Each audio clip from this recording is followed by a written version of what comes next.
Olá, boa noite. O É Notícia entrevista hoje o advogado criminalista Alamiro Veludo Salvador Neto, professor do Departamento de Direito da USP, e o advogado Pedro Serrano, doutor em Direito de Estado pela PUC São Paulo e professor de Direito Administrativo e Constitucional da mesma instituição. Vamos falar sobre a decisão do Supremo Tribunal Federal, esperada para esta semana, que pode garantir a liberdade, pelo menos por mais alguns meses, do ex-presidente Lula. Sejam muito bem-vindos. Hoje eu já convoquei 2 juristas para a gente debater todas as possibilidades, sem erro, sem dúvida. Tudo bem? Tudo Sejam bem. muito bem-vindos. Muito boa noite. Professor Pedro, já é a segunda vez aqui no É Notícia. Sim, prazer imenso. As coisas mudaram muito de lá para cá. Bom, essa entrevista a gente está gravando antes da Páscoa, mas essa entrevista está indo ao ar na segunda-feira, portanto, 2 dias antes da decisão esperada do Supremo Tribunal Federal, se vai ou não conceder habeas corpus, esse salvo-conduto para o ex-presidente Lula. O que vocês acham? Pela sinalização que a gente obteve agora, dos votos na última sessão do Supremo, há possibilidade desse recurso ser aceito? Vou começar com o professor Alamiro. Olha, Amanda, eu vejo que existe, né, alguma possibilidade.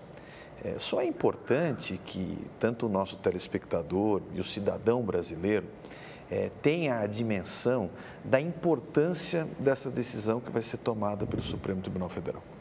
Porque é claro que toda a repercussão em torno dela, né, pelos jornais, pela televisão, pela própria atenção da opinião pública, tem como fator determinante o personagem diretamente afetado, que é o ex-presidente Lula. Mas essa decisão, não só do habeas corpus específico, mas também de algumas ações declaratórias de constitucionalidade que foram propostas, uma delas pela Ordem dos Advogados do Brasil, isso impacta a vida de uma centena de milhares de brasileiros que estão nessa mesma situação, na angústia de saberem se vão ou não ser presos após decisões de segundo grau. O Supremo Tribunal Federal, desde 2016, quando pela primeira vez decidiu acerca da possibilidade dessa execução provisória, isso aconteceu, veja, num habeas corpus de um roubo na cidade de Itapecerica da Serra, aqui nas imediações de São Paulo, que nada tem a ver, portanto, uma pessoa comum do povo, que nada tem a ver com o ex-presidente Lula, mas desde o início sempre houve uma tensão e um fracionamento muito grande do Supremo, tanto que foi uma decisão tomada por 6-5. Agora, eu não espero algo diferente do ponto de vista de ser uma decisão muito acirrada ali na margem de votação. Então, o placar deve ser mais ou menos esse 6-5 para um lado ou para o outro? Muito provavelmente. É difícil fazer uma previsão, mas acho, para usar uma metáfora do futebol, que o jogo está aberto, né? Tudo ali pode ainda acontecer. Professor Pedro Serrano, qual a sua visão? O presidente Lula tem chance de conseguir esse habeas corpus? Eu acho que tem, né, chance, tá objetivo isso, tanto que obteve o conhecimento do HC, né, quer dizer que já foi uma vitória importante, com uma liminar para poder ficar aí uns dias sem perigo de ser preso, até ter uma decisão final, que é natural, o Supremo não está aí adiantando posição, ele está garantindo a eficácia da sua jurisdição, né? Portanto é uma medida natural, não tem nada de excepcional, a meu ver. Agora, o que é relevante é o que o professor Alamiro falou. Nós temos que ter a consciência como cidadania que nós estamos lidando aí com 2 questões muito relevantes. Primeiro, um direito que é de todos, né? Que é o direito de se presumir inocente. Quer dizer, ou que no direito penal eles chamam de presunção da não culpabilidade também, mas de qualquer forma é o sujeito ser considerado inocente até que haja uma decisão, vamos dizer, terminativa, até que haja prova em contrário, etc. Cada país, esse é um valor universal. No pós-segunda guerra, isso foi posto como um valor moral essencial da democracia. Não há civilização sem esse tipo de valor. Cada país guarda nos seus mecanismos de processo penal um jeito de fazer esse valor valer. No Brasil, nós temos um código de processo penal arcaico, primitivo, né? Onde você tem o mesmo juiz que é incumbido de gerir a investigação, ele também é do processo, ele também decide. Ou seja, você tem o mecanismo de aceitação da acusação é muito simples, né? Quer dizer, não passa por nenhum tipo de duplo juízo, como em alguns países, como os Estados Unidos, por exemplo. Ou seja, aqui, o único mecanismo maior que a gente tem de garantir a presunção da inocência ainda é esse dispositivo constitucional. Na hora que derrubarem, ou quando derrubaram esse mecanismo de só prender as pessoas na decisão final, fazendo uma comparação que no campo do direito é muito frouxa, muito superficial, de só fazer comparação entre os países com base nessa regrinha de quando que inicia a execução. Mas porque aí tem aquela comparação, em todas as democracias modernas envolvidas, Estados Unidos, Reino Unido, Alemanha... Sob o ponto de vista técnico, a prisão é cumprida após a segunda instância. Esse debate houve na sociedade estimulado pelo Supremo, mas é muito superficial, porque a garantia da presunção de inocência se dá por um regime jurídico complexo.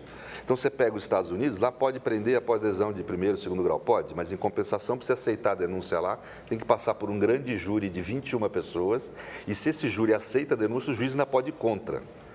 Em outros países da Europa, você tem 3 juízes interferindo no processo. Um para conduzir a investigação, outro para conduzir o processo, outro para dar a decisão. Ou seja, você tem mecanismos em cada povo, em cada tradição, em cada história de como guardar, vamos dizer, essa presunção de inocência. Aqui no Brasil, nós não temos outro mecanismo. Então, se a gente quiser ser um país civilizado, eu não estou falando aqui de direitos humanos, estou falando de civilização. Se nós quisermos ser civilizados, nós só podemos alterar esse mecanismo em algum futuro, numa futura Assembleia Constituinte, por exemplo, se nós alterarmos todo o regime jurídico nosso para também ter a garantia desse princípio. As pessoas não sentem, é natural do ser humano. A gente passa na frente de um carro de polícia que está em frente de uma casa, a gente já pensa, o que esse sujeito fez? Nós não pensamos o que o Estado está fazendo ali perturbando o cidadão. Né? Mas, racionalmente, a gente tem que pensar assim, o que o Estado está fazendo ali perturbando o cotidiano desse cidadão? Porque isso é que é a vida civilizada. Fora disso é barbárie.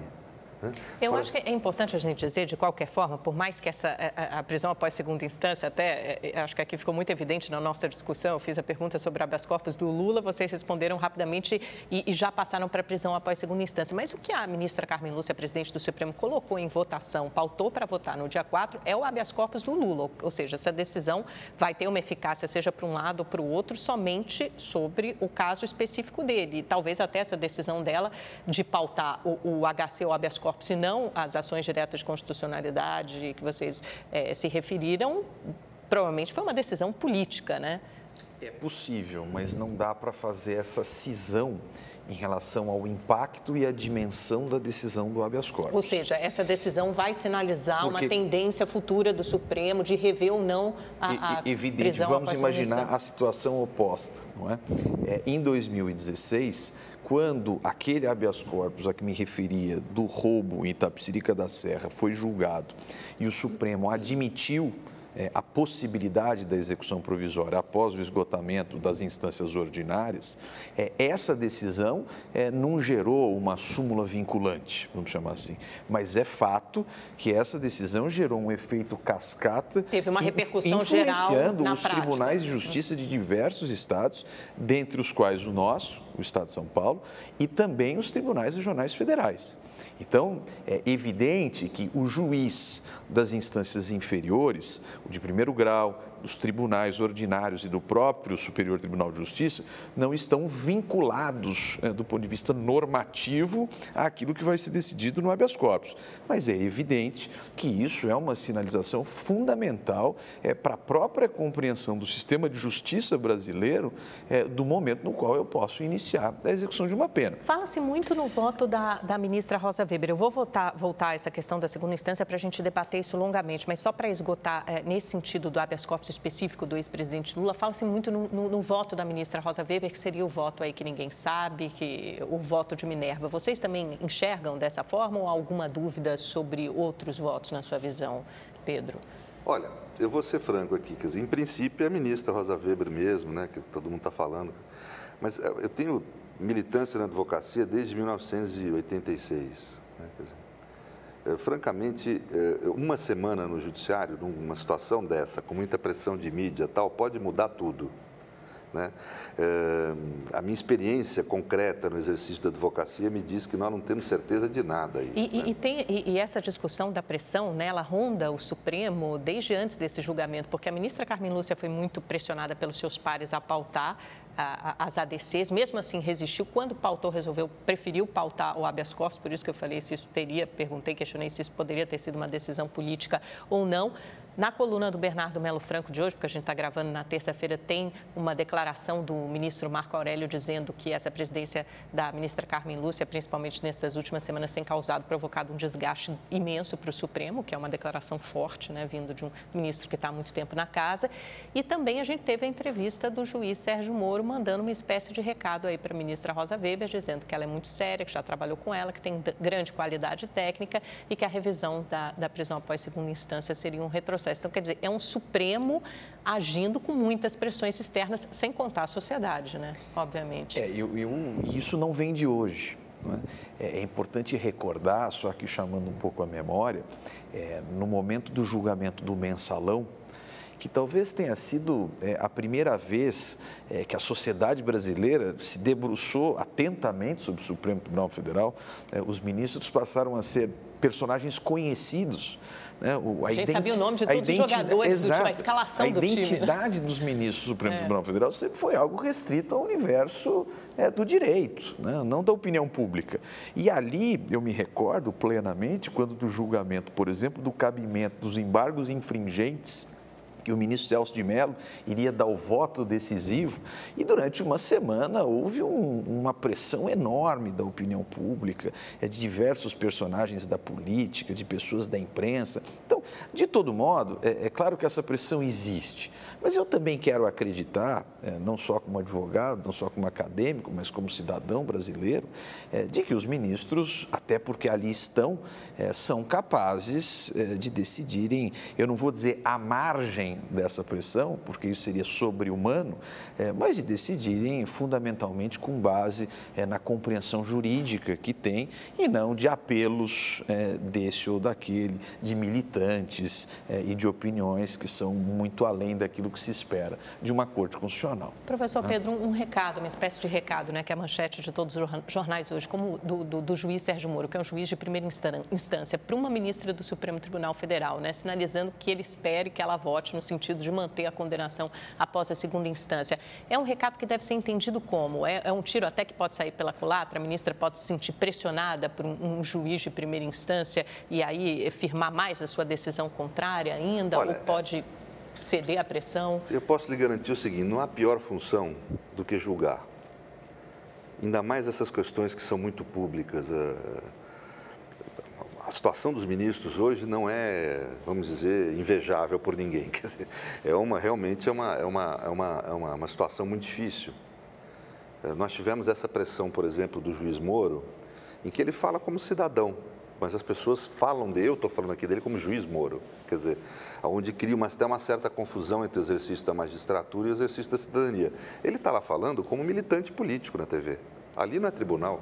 Mas ele é um protagonista de todo esse processo. E qualquer coisa que ele fale tem um peso grande na sociedade. O que significa ser um juiz, ser protagonista? É uma ação política, não uma ação jurisdicional. O juiz não é protagonista de nada. É o momento que a gente vive, porque a justiça tem sido protagonista do processo político. Então, mas isso é o caos institucional estabelecido por um momento em que se esquece dos direitos e da institucionalidade. Porque a função da justiça não é essa. A função da justiça é ser um garantidor de direitos, decidir contra as maiorias e não a favor delas e não ser protagonista de nada. Ela reage, ela não age. Há um princípio que se chama de inércia da jurisdição.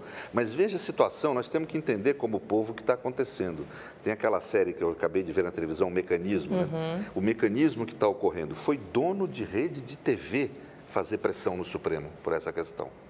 E veja o que significa ser dono de rede TV. Pode destruir simbolicamente a vida de qualquer ministro. Não da rede TV, gente, de uma rede de televisão. De uma determinada rede de televisão. Só para deixar claro. Mas é para deixar claro isso, quer dizer, esse sujeito tem o poder de destruir simbolicamente a vida de qualquer ministro. Ele põe 5 minutos num jornal que passa à noite e destrói a vida de qualquer ministro. Quer dizer, é um sujeito extremo, talvez o homem mais poderoso do Brasil hoje. Se bem que tem ministros que permanecem alheios a toda essa pressão. E pode acontecer o contrário também. É o que deve ser feito, mas é que é muito duro exigir.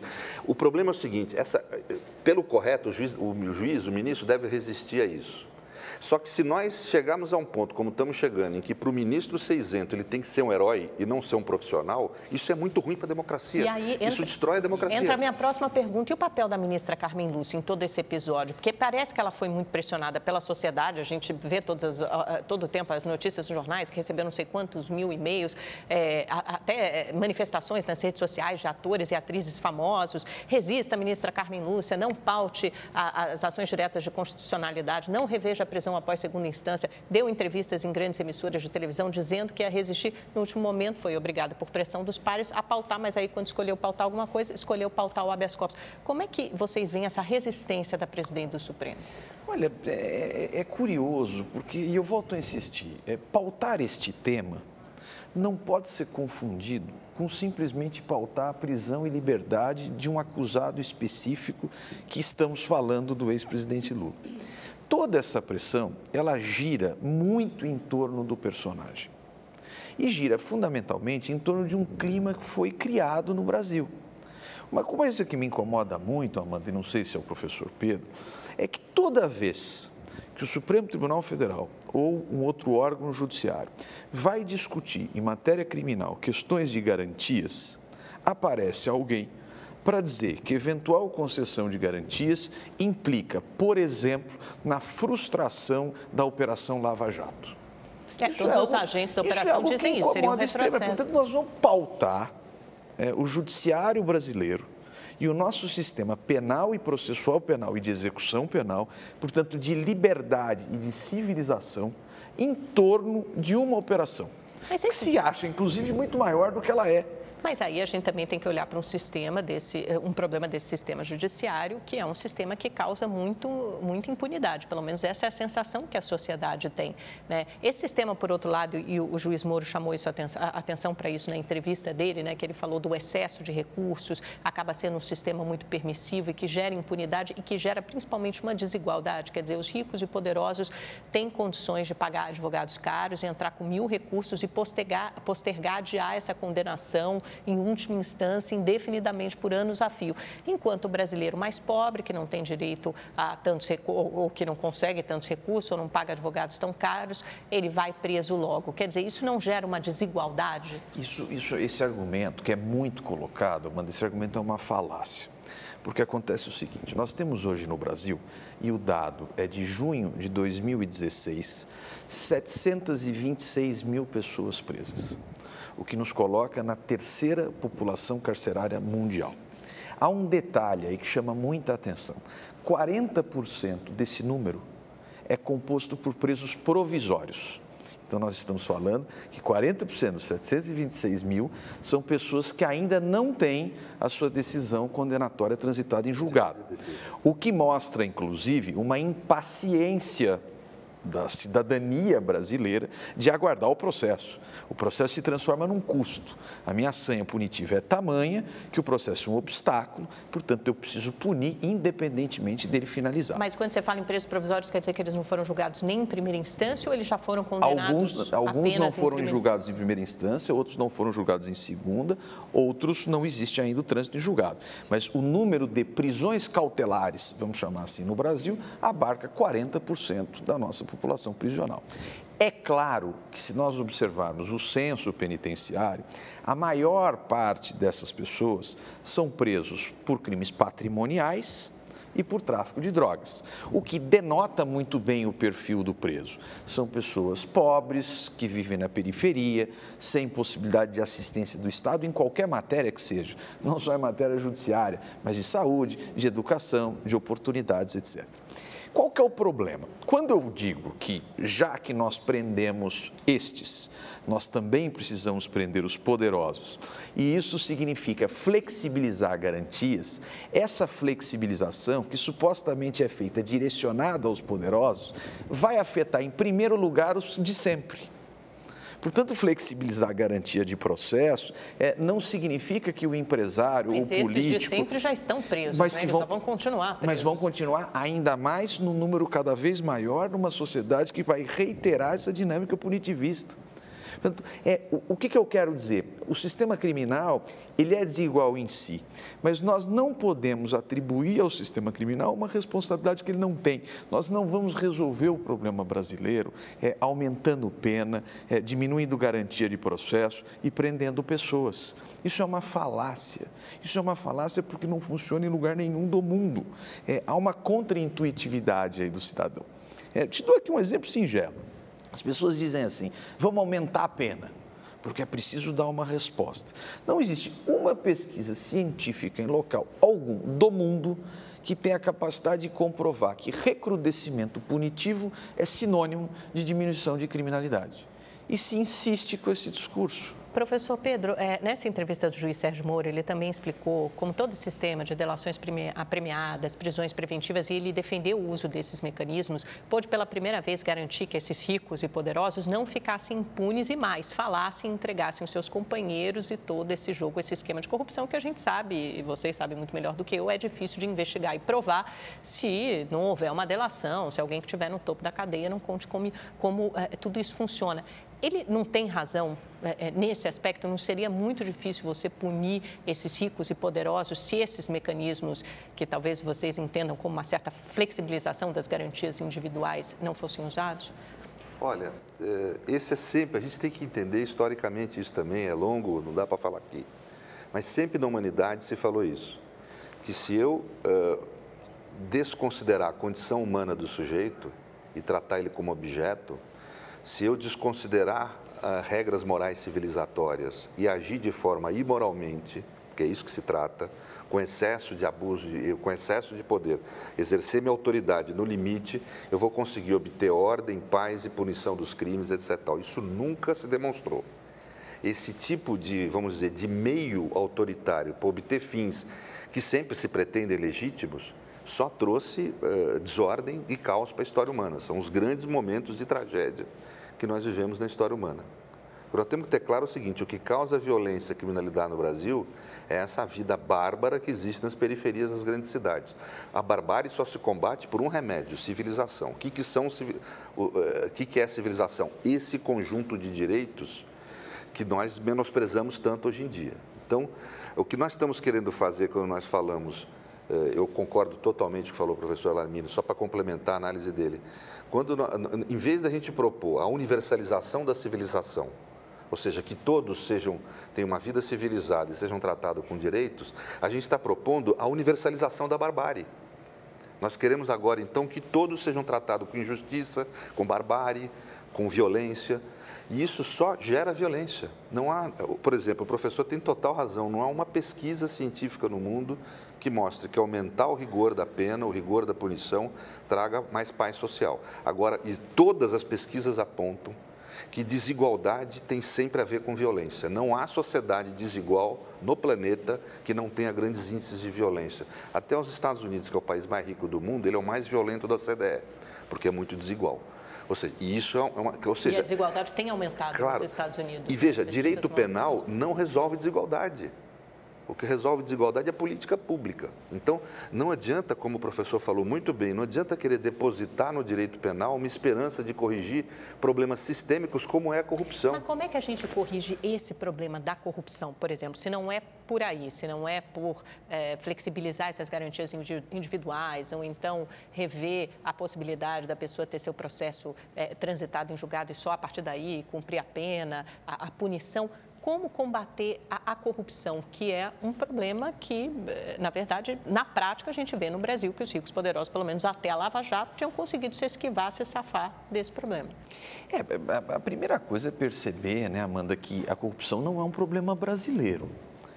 Até a própria historiografia brasileira, ao meu ver, comete um grande pecado quando atribui muitos dos problemas da sociedade brasileira à corrupção. É evidente que a corrupção é um problema brasileiro e mundial, mas também nós não podemos achar que se num passe de mágica a corrupção acabasse no Brasil, do dia para a noite, né? Todas as nossas situações problemáticas estariam resolvidas. Isso não é verdade. Essa situação da corrupção, ela é debatida, portanto, no mundo inteiro. E existem estratégias. Por exemplo, estratégia de transparência. Um governo, quanto mais transparente for, mais fácil é a possibilidade de fiscalização por parte do cidadão e de órgãos de controle. Há aqui uma ideia, às vezes infeliz, que é propagada na sociedade brasileira, de que no tempo da ditadura militar o governo era mais correto, era menos corrupto. Talvez o que nós não tivéssemos naquela oportunidade eram informações, né, nas quais se descobrissem os verdadeiros problemas, as verdadeiras questões, né? Então, há uma série de propostas, de políticas públicas, de formas de gestão, não só dos órgãos públicos, mas também da iniciativa privada, das pessoas jurídicas, das empresas, que são em boa parte responsáveis pela corrupção, porque a corrupção também não está no político apenas. Isso é importante ficar claro. A corrupção é um pacto, né, entre a instância pública e o setor privado. E a abertura dessa realidade é o fator pelo qual nós vamos tentar minimizar esse problema no Brasil. E rever o foro privilegiado, isso também é necessário, professor Pedro? Olha, eu não tenho dúvida que muitas dessas medidas que se cogitam de combate à corrupção são adequadas, né? Quer dizer, eu não tenho a menor dúvida disso. A gente tem que ter claro, o problema não é simples, ele é complexo. Nós estamos falando de um grande problema da sociedade brasileira. O terrorismo é um grande problema do primeiro mundo hoje. Eles têm um problema que é o terrorismo, agora estão com dois. Eles continuam com o terrorismo e agora estão com o problema da luta contra o terrorismo, que está gerando uma série de abusos. Nós no Brasil, nós temos um grande problema que é a corrupção. Nós temos que tomar cuidado para não ter dois, que é a corrupção continuar, como está continuando. Veja o índice da Transparência Internacional. Esse ano passado, depois de anos de ação da Lava Jato, etc. e tal, o índice de corrupção no Brasil aumentou assustadoramente. Então, nós temos que ter consciência para não ter dois problemas. Começa por aí. Vamos limitar no problema que tem. Porque hoje nós temos um problema da corrupção, que é um problema, e temos um problema do combate à corrupção, que está sendo usado como discurso, e aí não é o problema do crime, mas como discurso para legitimar o esvaziamento de sentido da lei, da Constituição. A título de se aplicar a lei, está se esvaziando a lei, está se esvaziando a Constituição, está acabando com a ordem que a gente tem democrática. Ou seja, nós estamos, todo mundo, cada um de nós está perdendo direitos e não está obtendo o resultado que se promete, porque esse também é o problema. Se promete que sacrificando os direitos vai obter o resultado. Não vai. A história demonstra isso. Então, nós estamos hoje com dois problemas. Nós não resolvemos o primeiro e criamos o segundo. Então, o primeiro passo para combater a corrupção é só ter ela como problema. E aí tratar ela racionalmente. Quer dizer, como é que a gente vai estabelecer mecanismos de inibição? Não se trata só do direito penal. O direito penal tem um papel importante aí, né? Mas com certeza são outras medidas. Uma delas, por exemplo, diminuir o foro privilegiado. Eu não tenho dúvida disso. Mas não pode ficar só no político. Promotor, juiz, também tem foro privilegiado. Isso não tem sentido. Tem que ser julgado no mesmo foro que todo mundo. Que é a diferença da proposta que está no Supremo e da proposta do Congresso. Por exemplo, juízes como você falou agora do juiz Moro, essas pessoas têm que ir para a televisão e falar: nós temos que abrir mão do nosso foro privilegiado. Porque eles têm o mesmo privilegiado. Porque senão nós não vamos resolver o país. Senão vai ficar sempre algum agente público se julgando superior moralmente à nação, superior moralmente aos outros ambientes do Estado, e os seus próprios benefícios ele julga com clemência, enquanto que o dos outros ele julga com absoluto ódio e intolerância. Isso Weber descreve isso quando fala de estamento. Quer dizer, nós estamos reproduzindo isso no Brasil, nós temos que tomar um cuidado com isso. Quer dizer, nós temos que acabar com o foro privilegiado, mas para todas as instâncias. E temos que preservar o foro privilegiado onde ele é necessário para garantir a democracia e o funcionamento do Estado. Eu só fazer esse adendo e concordo com o professor Pedro, mas existe, de fato, alguns cargos em que o foro privilegiado é indispensável. Sim, o presidente da República, e principalmente, eu vou além, principalmente os chefes de poder executivo, inclusive o prefeito municipal, porque são cargos de altíssima visibilidade, com um grau de polarização política muito grande e que corre-se o risco de se iniciar uma perseguição judicial contra detentores desse cargo, se não houver uma centralização por um órgão específico. Concordo que a magistratura, o Ministério Público, mesmo os cargos parlamentares, é possível de se rever a ideia, mas os chefes de executivo, o foro privilegiado é um fator de governabilidade. Sob pena de se criar uma situação absolutamente insustentável, porque eu posso imaginar tranquilamente um magistrado de uma cidade que tem uma birra qualquer com o prefeito, por uma razão qualquer, e vai transformar a gestão, vai tornar a gestão absolutamente inviável. Essa é uma preocupação que tem que ter. É naquelas situações em que o foro não é definitivamente sinônimo de privilégio, mas é sinônimo de possibilidade de exercício do cargo dentro das atribuições que a ele compete. Uma última pergunta sobre segunda instância, só antes da gente chamar um intervalo, depois na volta a gente fala também sobre ativismo judiciário, o papel ali daqueles ministros que trabalham quase como ilhas, né, no STF. Qual o impacto que um eventual fim da prisão após condenação em segunda instância terá sobre a Operação Lava Jato, né? Porque a gente falou muito, né, que os agentes da operação dizem que seria um retrocesso para a Lava Jato. Nas palavras do juiz Moro, nessa entrevista, ele falou que passaria uma mensagem errada de que não cabe mais avançar, né? Seria um passo para trás. Teria um impacto, de fato, grande na Lava Jato, nas pessoas que estão presas ou que estariam aguardando para ser presas? Ao meu ver, não teria impacto nenhum. A não ser que a Lava Jato, de fato, assuma que se utiliza desses mecanismos de prisão antecipada, seja a cautelaridade da prisão, seja essa execução provisória, como um fator de ocasionar temor às pessoas e, por meio disso, obter alguns acordos, por exemplo, de colaboração premiada. Não vejo outro impacto possível, porque, afinal, as decisões vão ser dadas em primeira instância e vão ser confirmadas nos tribunais superiores e, se confirmadas, a pessoa vai cumprir a pena. Mas vão demorar mais tempo, né? O que eles argumentam é que essa expectativa de punição... Mas é curioso, Amanda, vai ficar mais alargada. Aqui é uma desmistificação que também é necessária ser feita. O tempo que demora, que é sempre imputado às supostas manobras de advogados, pode ser imputado a uma outra realidade completamente distinta, que é a demora do judiciário em julgar. O advogado, para apresentar um recurso, tem um prazo no máximo de 15 dias, no caso do recurso especial extraordinário. O recurso demora anos para ser julgado. Imputar à defesa esse tipo de demora, de letargia judicial, também é um argumento pouco honesto. Mas isso não é mais um motivo, mais um argumento a favor, nesse sentido da condenação após segunda instância ou da prisão? Porque o processo iria, de qualquer forma, passar pelos 4 graus de jurisdição. Isso não tem como, mas você superlota também o Poder Judiciário com todos esses recursos intermináveis. Mas esse raciocínio é maligno, porque nós estamos partindo da premissa seguinte, como o judiciário, que é um serviço público, não tem capacidade de ofertar uma resposta num tempo a contento, eu restringo a liberdade do cidadão e antecipo a pena. Portanto, a garantia... Você transfere o problema de um para outro. A supressão da garantia fundamental, ela paga o preço da demora do Estado. Só dou um exemplo. Superior Tribunal de Justiça. Pela Constituição de 88, nós poderíamos chegar até o número de 55 ministros, não é? Pelas disposições transitórias. Até hoje, nós temos 33.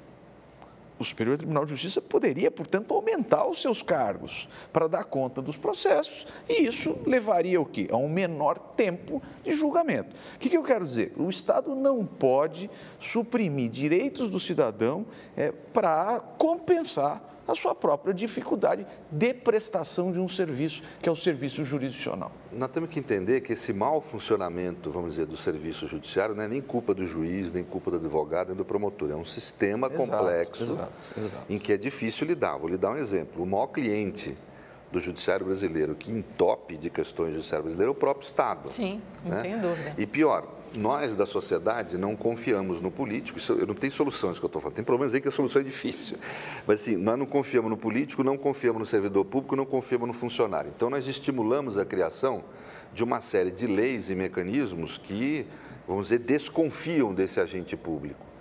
A gente deixa esse agente público com medo, então nada ele decide. As questões que o executivo deveria decidir, eu sou especialista na área, não decide. Hoje em dia, remete-se ao judiciário. Fala, você tem um direito? Eu acho que você tem, um agente público. Mas em vez de eu dizer que você tem, daí vão dizer que eu estou corrompendo, estou sendo corrompido por você, isso é muito comum na administração pública, quem trabalha lá sabe, você que vá para o judiciário. Então nós temos aí 90% das causas na justiça que vem do Estado, que corresponde a cerca de 70%, não me lembro exatamente do índice, do que movimenta o judiciário, mas 90% delas deveriam ter sido resolvidas dentro do Executivo. Agora, também é difícil você cobrar isso do servidor público quando ele tem um risco de ir para a cadeia por qualquer coisa, quando ele tem uma outra instituição que vamos dizer, que fiscaliza ele, que olha para ele já a priori com um olhar de desconfiança que ele é um criminoso. Então, nós temos um problema sistêmico no Brasil que a gente quer milagre. A gente quer ultrafiscalização, a gente quer controle, a gente quer tratar o servidor público como se fosse um escravo, quer colocar o Estado como se fosse uma função menor, né? E, ao mesmo tempo, quer eficiência, quer profissionalidade. Né? Aliás, é da nossa cultura isso. Nós, advogados, nós sabemos disso. Você vai trabalhar para uma empresa, ela te exige profissionalidade, mas na hora de pagar é relativo. Porque você tem a profissionalidade de uma mão. Nós estamos habituados com isso no Brasil. Olá, o A Notícia está de volta hoje com 2 convidados, o professor Pedro Serrano, da PUC de São Paulo, professor de Direito Constitucional, e o professor Alamiro Veludo, da USP, professor de Direito Penal. Então, aqui estou muito bem acompanhada para a gente discutir todas essas questões jurídicas. A gente falou muito sobre habeas corpus do Lula no primeiro bloco, também sobre a prisão em segunda instância, seria revista ou não. Queria falar um pouco mais sobre o Supremo Tribunal Federal. Todo mundo está tentando entender essa caixa preta, como pensam os ministros, se bem que eles falam tanto hoje que acho que é até fácil entender mais ou menos o que pensa cada um e talvez esse seja um problema. Acho que quando terminou a última sessão do STF, que eles decidiram conceder aquela liminar para o Lula e passaram horas discutindo sobre a admissibilidade ou não do habeas corpus, quer dizer, não entraram nem no mérito, ficaram julgando, decidiram por não decidir, decidiram adiar uma decisão. Eles que são a corte que, em última instância, pelo menos acho que a nosso ver, tem a função de dirimir conflitos e pareceu para todo mundo que eles foram incapazes de dirimir esse conflito e chegar a uma decisão final e aí postergaram para o dia 4 de abril. Como é que vocês veem esse papel do Supremo Tribunal Federal, essa incapacidade de dar uma resposta para a sociedade? Ou é uma incapacidade ou não? Olha, eu tenho uma certa dificuldade de fazer ou de tentar compreender o Supremo por meio da especificidade e da identidade dos ministros. O que me parece é possível tentar compreender o Supremo numa dinâmica um pouco mais institucionalizada. O que eu quero dizer com isso? O nosso Supremo Tribunal Federal adota um modelo de deliberação que talvez seja um pouco responsável por aquilo que se produz como resultado. Eu até me recordo aqui de um diálogo que tive com o professor da Fundação Getúlio Vargas e também da Universidade de São Paulo, o professor Rafael Maffei, que é um grande estudioso da forma de composição das cortes constitucionais. E ele me dizia o seguinte: quando a gente observa, por exemplo, a Corte Constitucional norte-americana, a chamada Suprema Corte, o que ocorre ali? Os ministros sentam, dialogam entre si, as portas fechadas, deliberam e, portanto, produzem um resultado. Veja que esse resultado, e o que eu quero frisar para me fazer compreender, ele é produto de um processo de diálogo. De uma concertação. Portanto, de uma concertação e de um convencimento mútuo. Aqui no Brasil, a gente tem uma lógica de decisão que é completamente diferente. A nossa lógica de decisão é de captação de voto. Então, há ali menos um diálogo, no sentido argumentativo, e uma exposição de ideias e, portanto, de votos, que eu vou contabilizando e formo uma maioria puramente contábil e não de convencimento.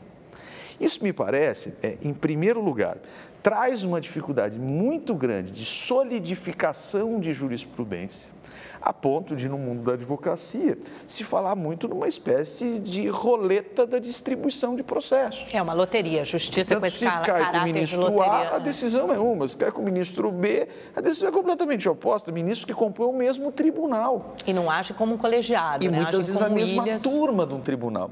E essa forma de deliberação, e aí colocando exatamente a questão perfeita que você levanta, Amanda, é muito responsável por essa ideia de que o Supremo acaba se compondo por 11 ilhas, porque o mecanismo institucional de decisão não favorece essa dinâmica dialógica.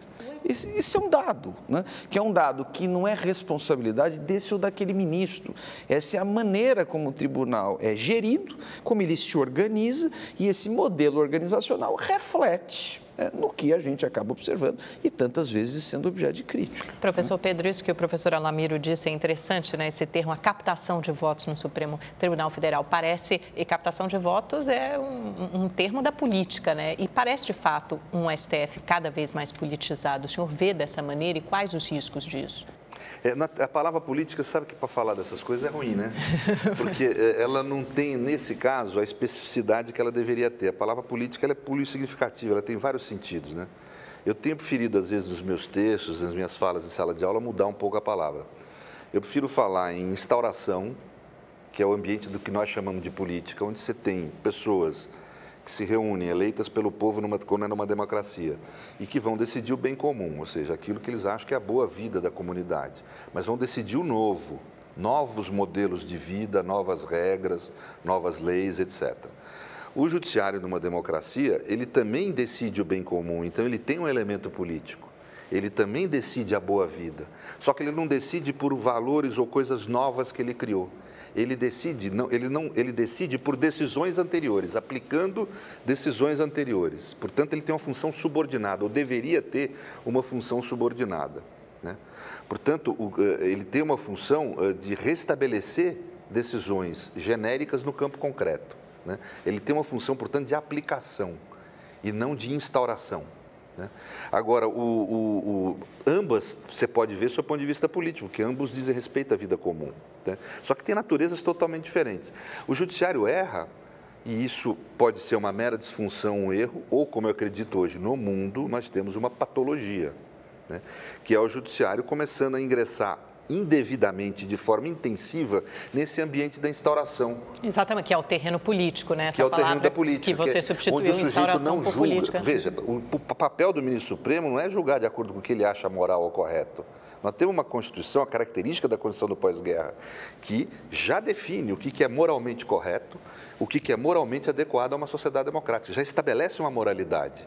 É de acordo com essa moralidade que o juiz deveria julgar. Ou seja, ele tem que aplicar aquela lei, claro, né? E não inovar ou instaurar uma nova legislação. Se ele quer instaurar coisas novas, ele quer instaurar novos valores, ele que se eleja. Pode se candidatar ali no Congresso, ali claro, do outro lado da Praça dos Três Poderes.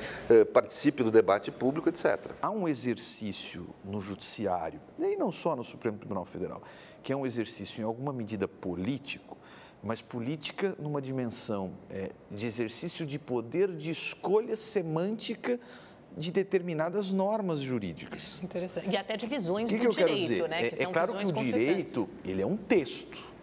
Desse texto, eu extraio interpretativamente estruturas de sentido, que são normas, entre as quais eu posso escolher aquela mais adequada. Isso, e tem diferentes escolas de direito. Porém, né? Eu não posso escolher, e esse é o problema, uma estrutura de sentido que eu não extraio daquele texto, que é o que parece que a gente observa. Bom para isso.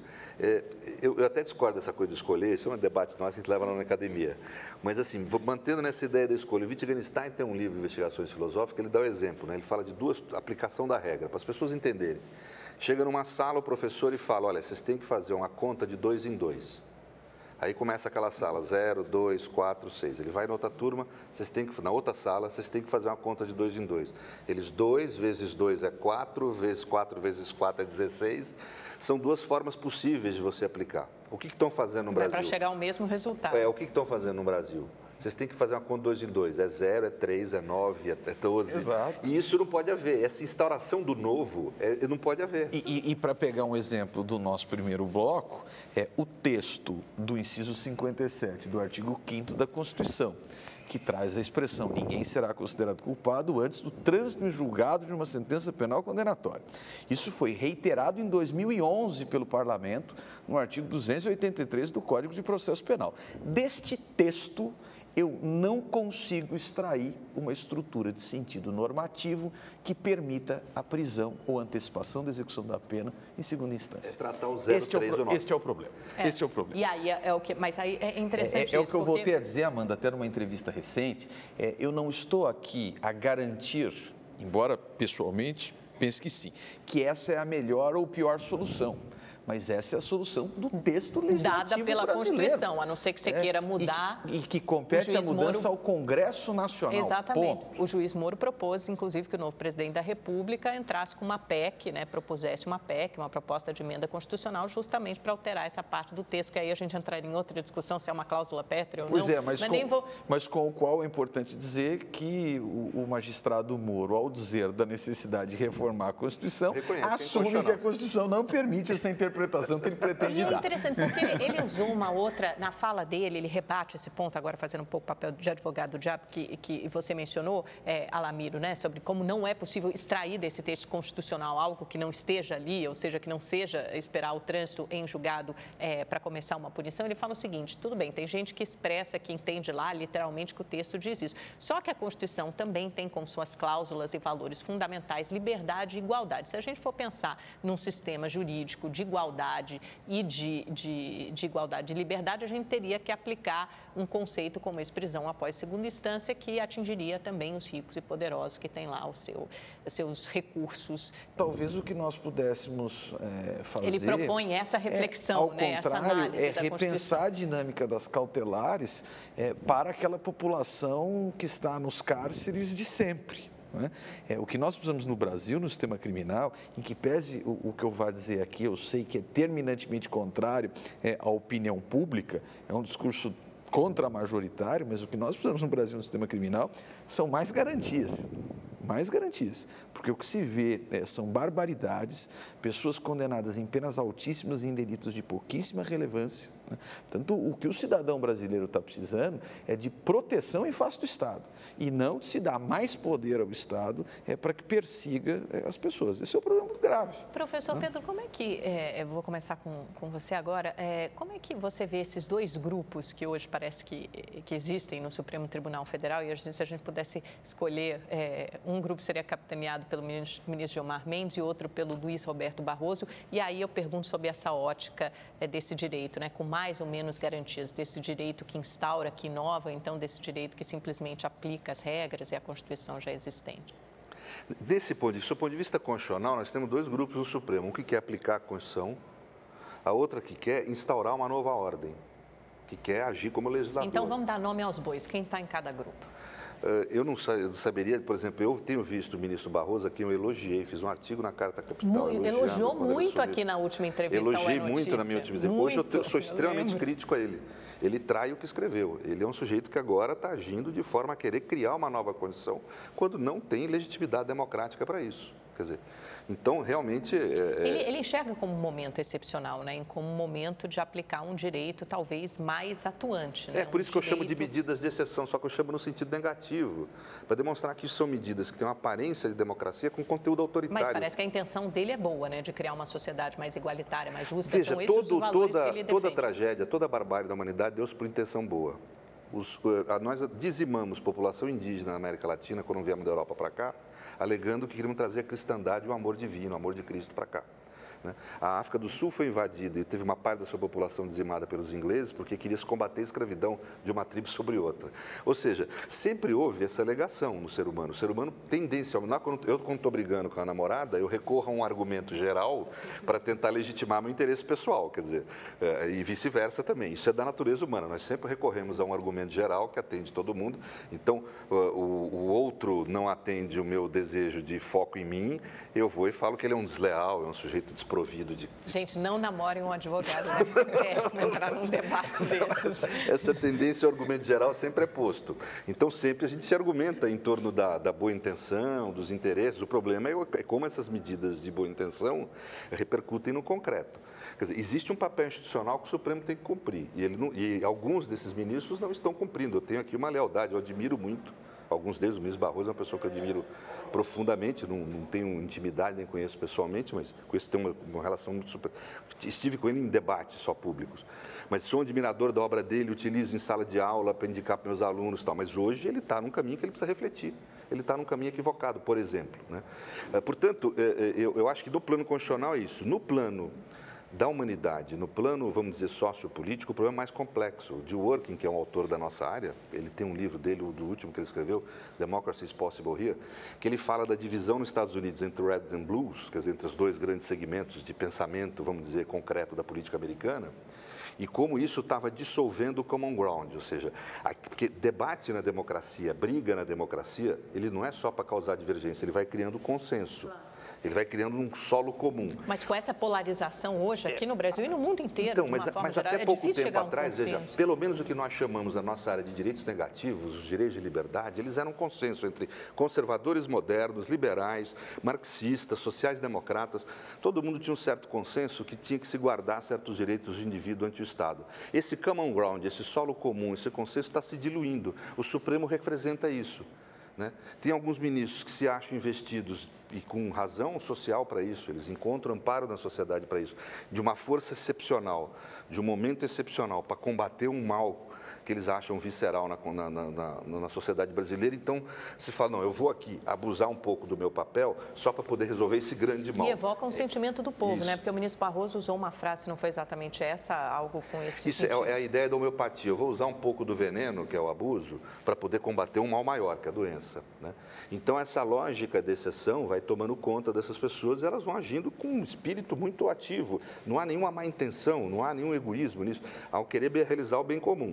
Só que acaba extravasando o seu papel institucional e, para mim, trazem caos, desordem, falta de segurança jurídica e combatem a democracia sem querer, sem estar querendo, você está pretendendo isso. O risco são as consequências. Isso, né? é preciso, a virtude, vamos dizer, da cautela, né, é que emana da ideia de Constituição, quer dizer, de você ter uma virtude de só condenar o sujeito quando tiver certeza.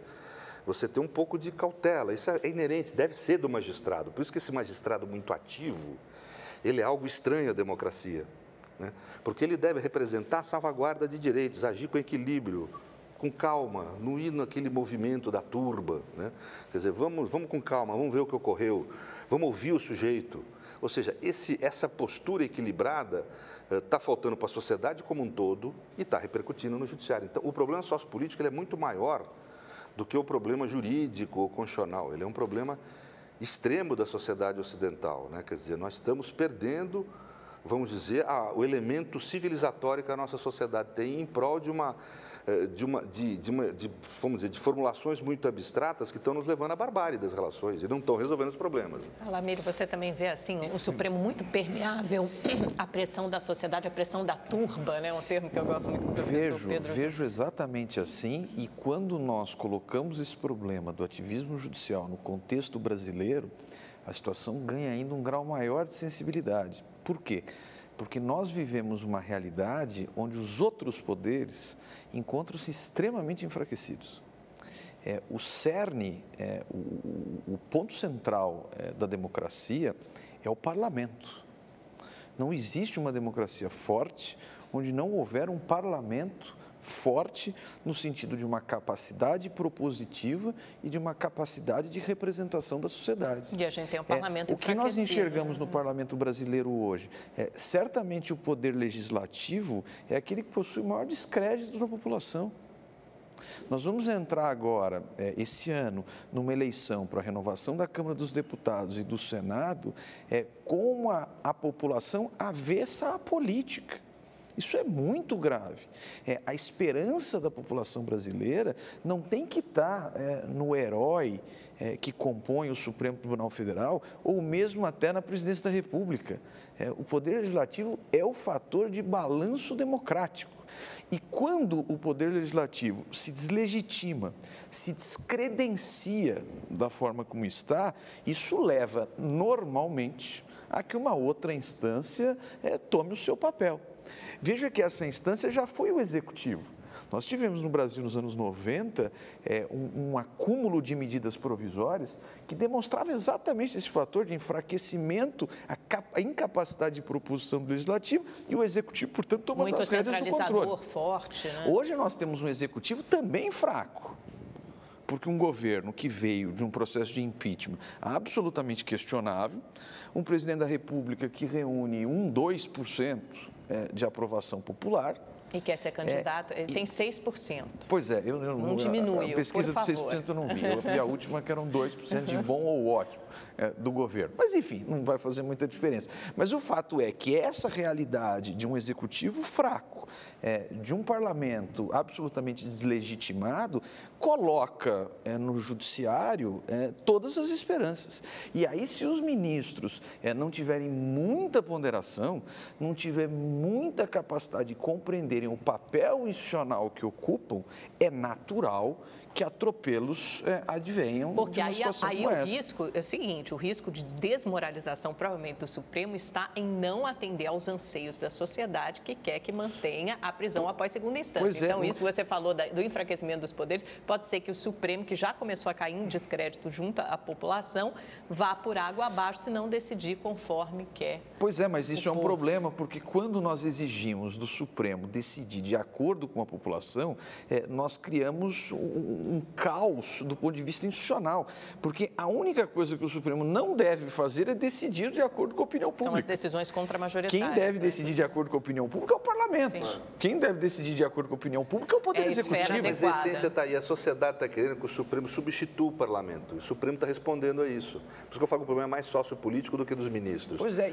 a sociedade quer isso, ela quer que o Supremo vá lá e vire parlamento, como se fossem uns homens ungidos, não sujeitos aos pecados, vamos dizer, da vida parlamentar. O parlamento é o corpo da política, é o lugar do pecado, do desejo, né? Quer dizer, da onde vem tudo. E a mente, a alma, é o lugar da pureza. Então, o Supremo representa isso na cabeça, assim, no imaginário popular.